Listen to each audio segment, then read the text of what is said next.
Bismillahirrahmanirrahim. Alhamdulillahi rabbil alamin. Wa bihi nasta'inu ala umuri dunya waddin. Asyhadu an la ilaha illallah wahdahu la syarika lah.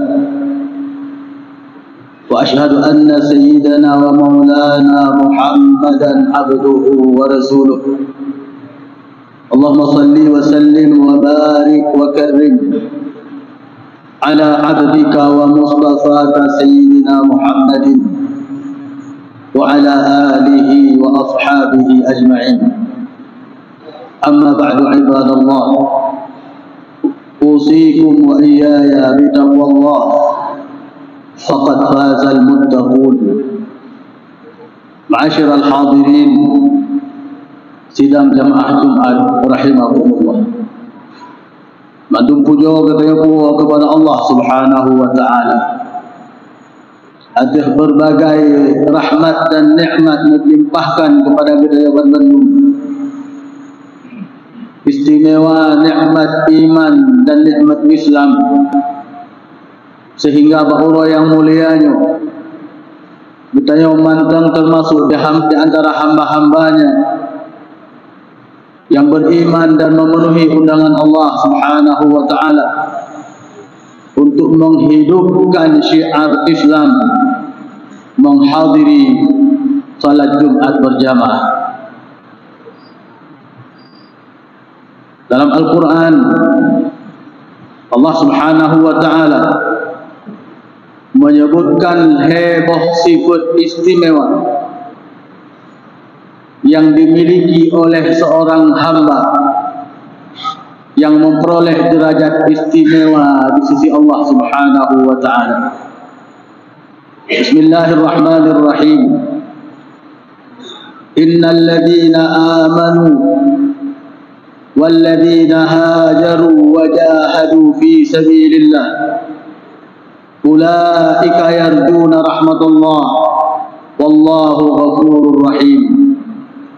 Wahai orang-orang yang beriman, sesungguhnya orang-orang yang beriman dan orang-orang yang berhijrah dan orang-orang yang berjihad pada jalan Allah, ulaika yarjuna rahmatullah, mereka sebenarnya mengharap adalah rahmat Allah. Dan Allah Ghafurur Rahim, Maha Pengampun lagi Maha Penyayang.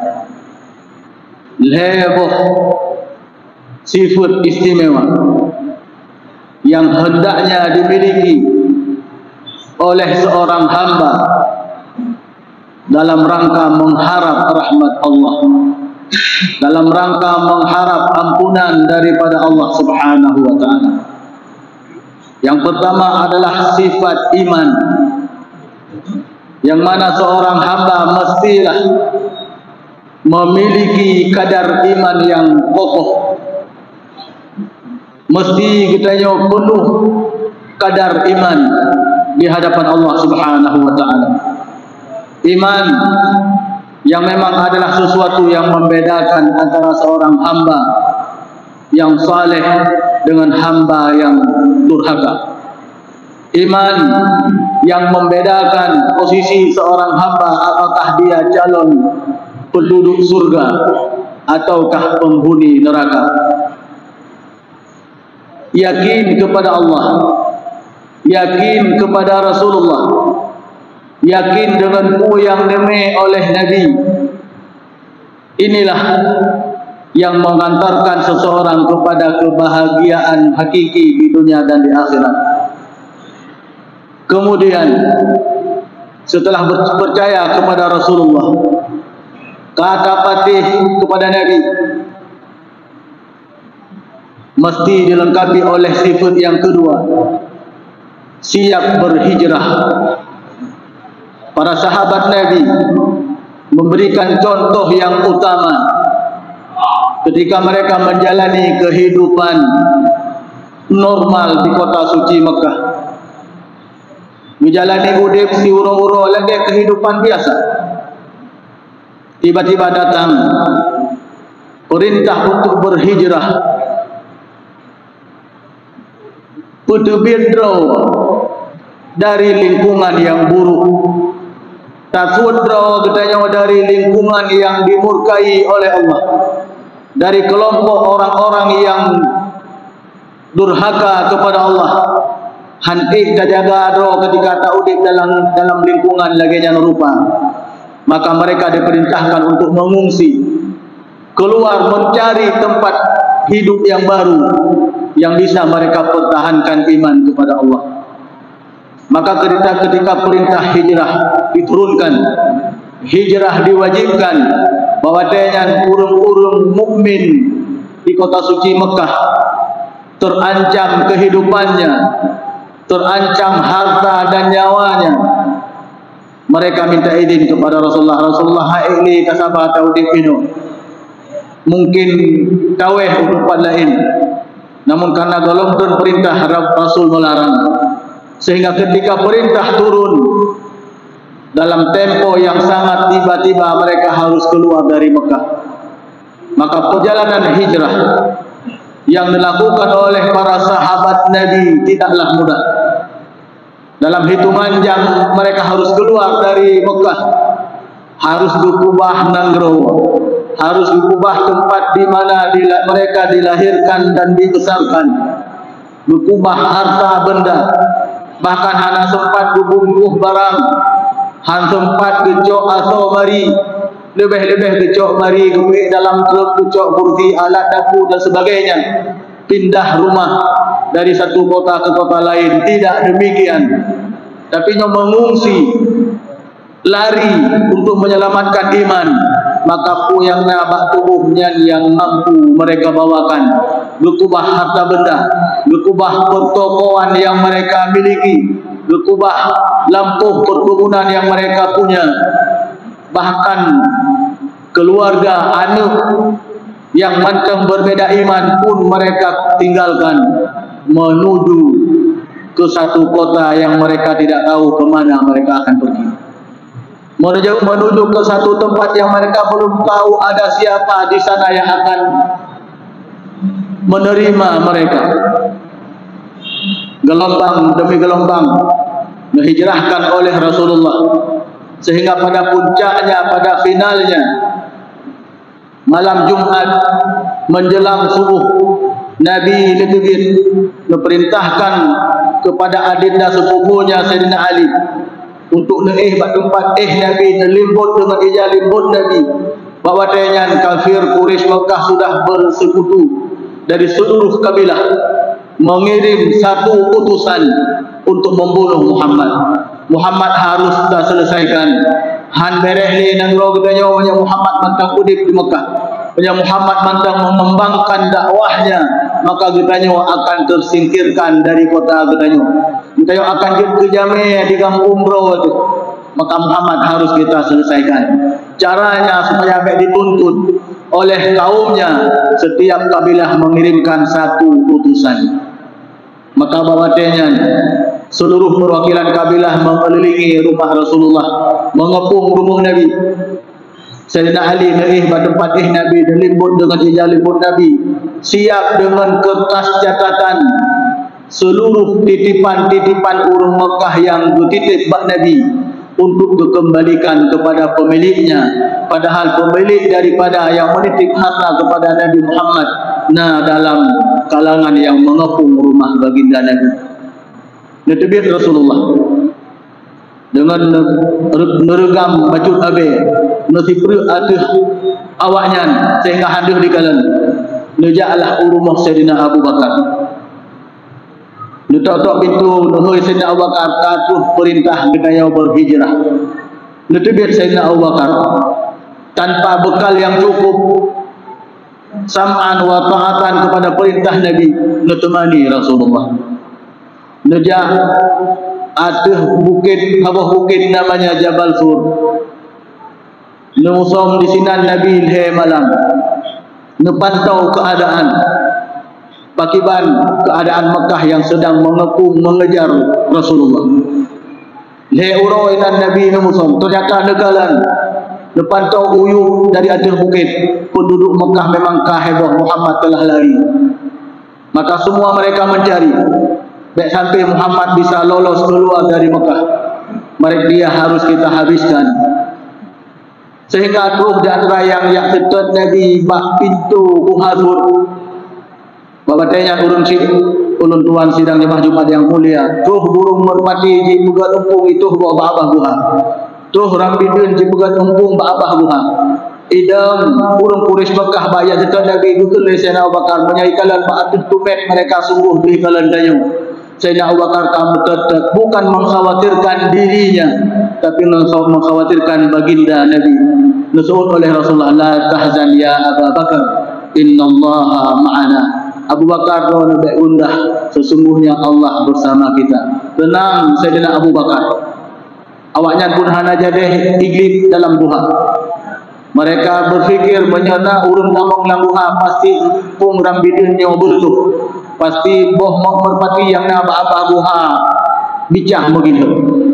Maka itu dari duha urun Quraisy yang mencari Nabi. Tenang Sayyidina Abu Bakar. Nabi pun nak istirahatkan. Sayyidina Abu Bakar oleh Nabi oleh Sayyidina Abu Bakar dalam lumung Sayyidina Abu Bakar. Tengok Nabi dalam lumung Sayyidina Abu Bakar. Duhnakalan nasabah ruhung ba ujung buha. Nak khawatir Sayyidina Abu Bakar menyatuh limpun atau kala jengking itamong dalam buha ikat Nabi, pakiban tubuh Nabi akan menjalar yang namanya racun. Maka genyo Sayyidina Abu Bakar getuk ruhumnya dengan punyok aki.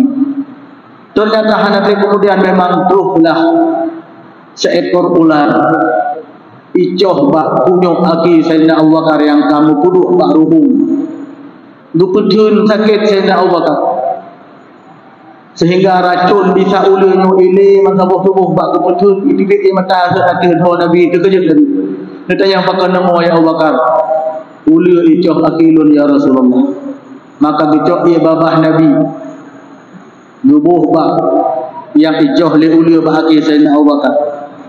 Kemudian gehoi ulu wahai ulu tupu tacohnyo sahabat lun. Nabi Sulaiman bisa berbicara dengan bahasa semut. Maka Nabi Muhammad, Nabi yang paling mulia, juga mampu berbicara dengan bahasa binatang. Binatang kelir antam dibung dimutun memangsadina itu mulia ya Rasulullah. Trip kalun dungo dari nenek moyang lu bahkan dari kakek don dungo akan tuh sebuah masa ron mesinggah ke nobabuhannya.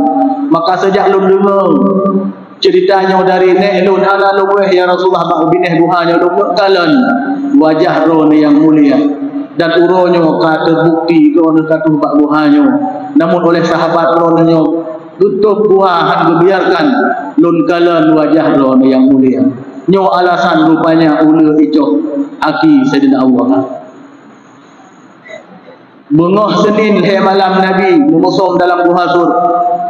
Nedren kemudian lakukan perjalanan menuju Madinah Al-Munawwarah. Yang mana para sahabat memang kalebeh kawai diutus mengungsi ke dia. Yang memang ternyata mereka pun yang mereka khawatir saya akan bisa membantu mereka di sana ternyata disambut oleh saudara baru mereka dengan sambutan yang benar-benar mereka jalin ukhuwah Islamiyah. Disambut oleh saudara baru yang membuktikan persaudaraan mereka persaudaraan karena Islam. Becok dumeh rumah duplah rumah dibagi dua. Kemudian yang dapat usaha urang yang panminah dari Mekah ke Madinah. Yang na kedai duplah kedai dua tujuh untuk saudara baru tidak. Yang na lampuh duplah lampuh tujuh untuk saudara barunya tidak lampuh. Demikian kuatnya persaudaraan karena iman yang dibuktikan oleh penduduk Madinah yang dikenal kemudian hari dengan kaum Ansar, kaum penolong. Nabi pun melakukan perjalanan seminggu penuh sehingga bak Senin depan baru Nabi terus usaha kampung namanya Quba. Penduduk Quba waktu itu dengan Nabi katuh gedebit mandu-mandu pintu gerbang nasabah lembah namanya Thaniyatul Wada. Bahkan na yang diadih bak kurman sambut Nabi dengan salawat badar, qala al-badru alaina min thaniyatil wada.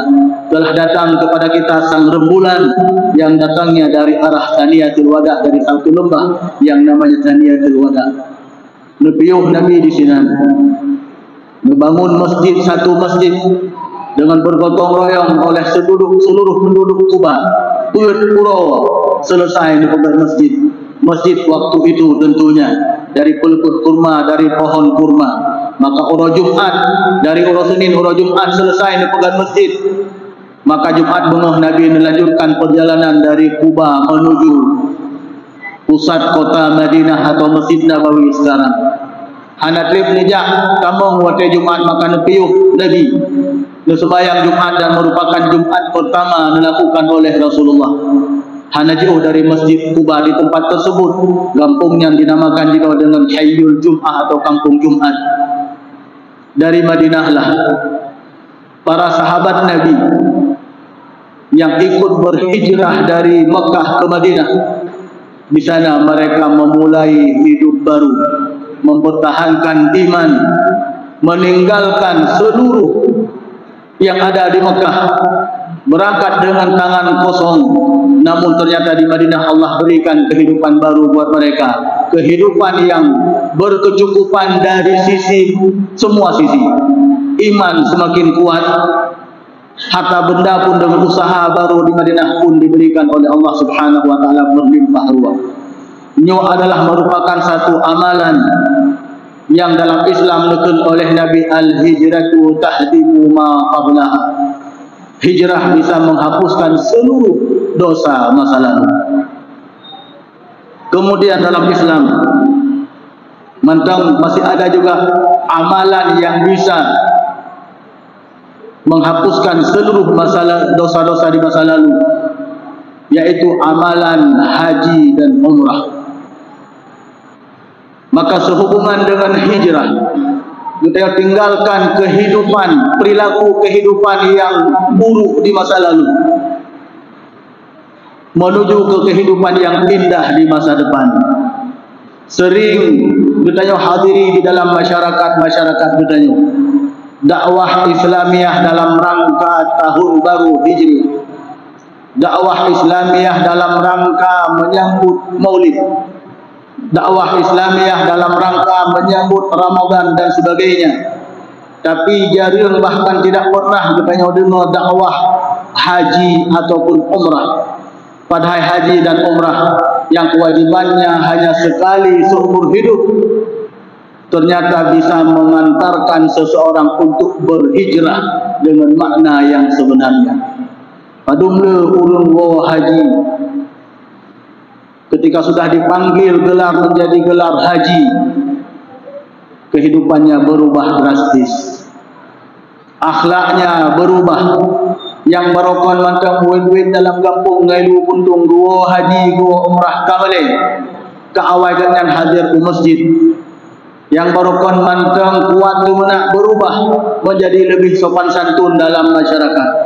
Ini yang ingin kita gapai dalam sebuah hijrah dengan seluruh amalan, terutama dengan amalan sebagaimana hijrah bisa menghapus seluruh dosa yang lalu. Dengan haji dan umrah pun bisa menghapus seluruh dosa yang lalu.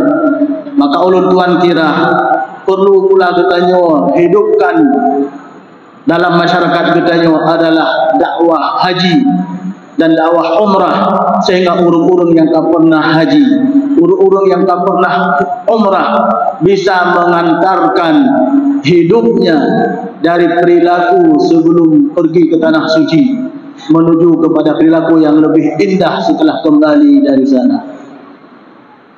Padahal kita nyokalan karena gagalnya dakwah haji, gagalnya dakwah umrah, atau bahkan karena kurangnya dakwah haji dan umrah, urung berangkat ke tanah suci dengan penuh riya, berangkat ke tanah suci karena didasari oleh hanamangat dengan tetangga kabeh hijab.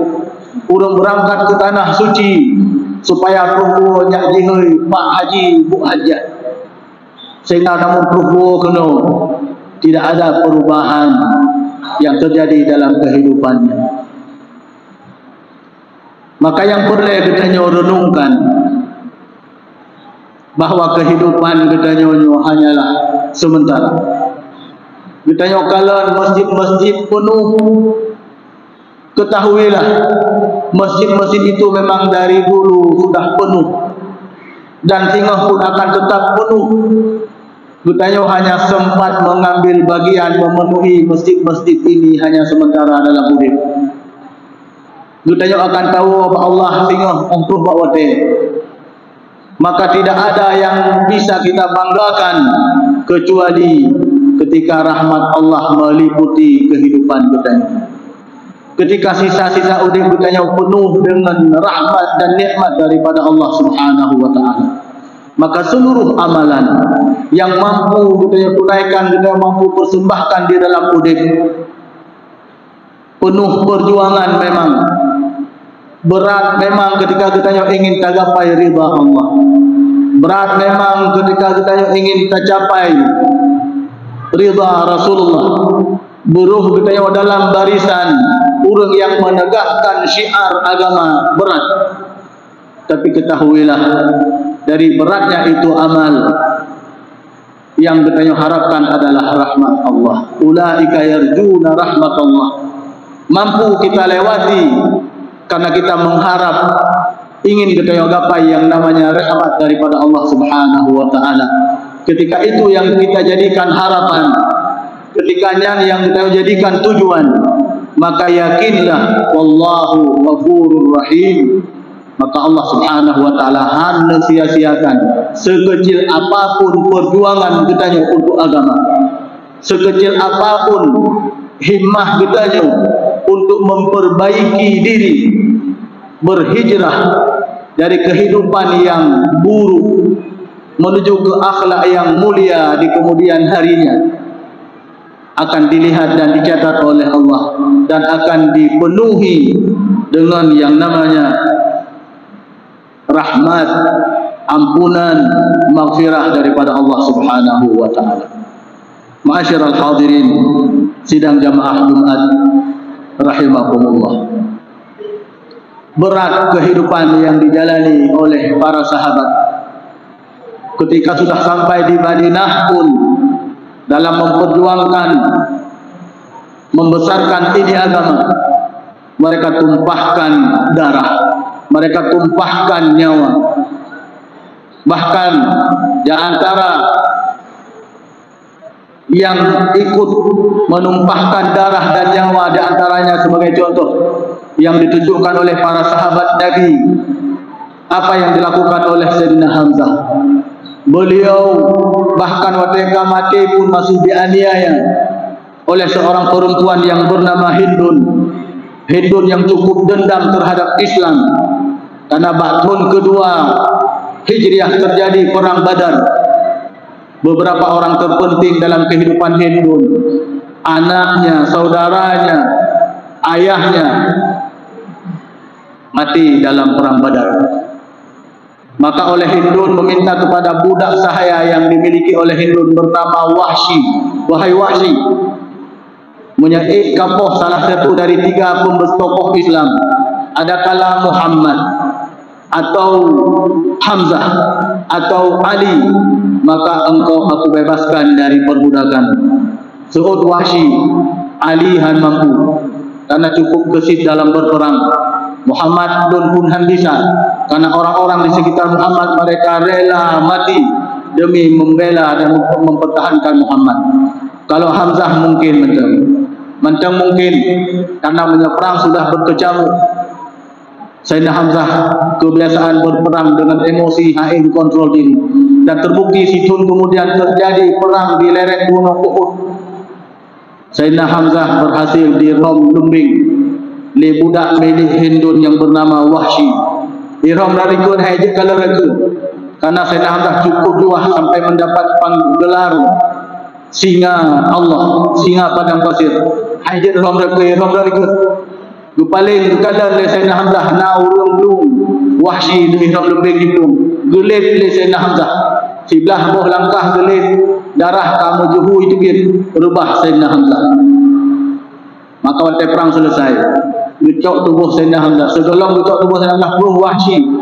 Ya pegah bahidun, qataltu Muhammad, kalilun Muhammad. Hindun tamang dalam kancah ma'rakah peperangan. Di kalam betul Hamzah ka gugur, anak puh hati, iyo prik tubuh Sayyidina Hamzah, iprik le Wahsy. Ditarik jantung Sayyidina Hamzah, jikap dipajuh dibuh muntah-muntah oleh Hindun. Ternyata Hindun muntah-muntah. Lega jikap, lega juman, lega muntah. Kita yang disahabat pada Nabi waktu selesai perang. Ya Rasulullah, kalau Hindun dipajuh jantung Sayyidina Hamzah, hati muntah. Pakpan lagi yang disebut Rasulullah. Seandainya saboh jantung Sayyidina Hamzah dicamon dalam perut Hindun, maka sehingga penghutit Hindun dalam neraka akan leng aku neraka. Han dipajuh karena dalam tubuh Hindun nah jantung Sayyidina Hamzah. Demikian beratnya perjuangan yang perlu kita nyocok iktibar yang dilakukan oleh para sahabat Nabi dalam mempertahankan iman, mempertahankan akidah, mempertahankan diri dan keluarga dari rongrongan musuh-musuh Islam. Maka marilah kita nyocok pelajaran, kita mohonkan kepada Allah, baik itu kita harap daripada pertolongan Allah, supaya kita pun lebih kemampuan oleh Allah, lebih kemauan oleh Allah Subhanahu wa taala untuk rela berkorban, tak korban harta, tak korban wate, tak korban perasaan, supaya kita ikut terlibat dalam kancah-kancah yang dapat membuat Allah dan Rasulnya ridha, sehingga kita ke hadapan Allah Subhanahu wa taala. Rasulullah bangga kepada kita sebagai umatnya, akan gebreh kita oleh ini, akan keputamam kita ke dalam surganya. Amin ya rabbal alamin. Alhamdulillah, alhamdulillahi rabbil alamin. Allahumma salli wa sallim ala sayyidina Muhammadin wa ala alihi wa ashabihi ajma'in. Amma ba'du ibadallah, أوصيكم وإياي بتقوى الله فقد فاز المتقون. قال الله سبحانه وتعالى: أعوذ بالله من الشيطان الرجيم، بسم الله الرحمن الرحيم. إن الذين آمنوا والذين هاجروا وجاهدوا في سبيل الله أولئك يرجون رحمة الله والله غفور رحيم. صدق الله العظيم. أقول قولي هذا وأستغفر الله العظيم لي ولكم فاستغفروه إنه هو الغفور الرحيم.